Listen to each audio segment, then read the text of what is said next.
បាទនេះរៀបចំចេញទៅហើយដឹកជូនអតិជននៅបាសិតដែកមលី7ទាំងអស់ចឹងខ្ញុំមើលថ្លឹងទុកជូនអតិជនគាត់មើលមាននេះ36មលី7 30មលី7 20 × 20មលី7បាទយើងថ្លឹងមុនគេ30 × 30មលី7ហេដាក់ស្មើបងស្មើហេមកនៅបាទ ISI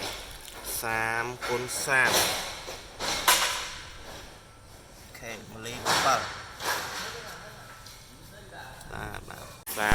36ក៏មលី7ដែរ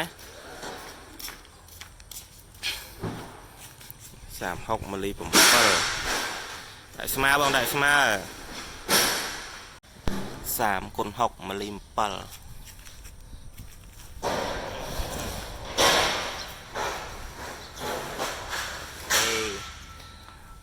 តោះអរគុណបងនៅមកជ្រុង20 × 20មលី7មួយទៀតជ្រុង20 × 20ជ្រុង20 20 ISI មលី7អូខេតោះអរគុណច្រើនបងតោះទៅ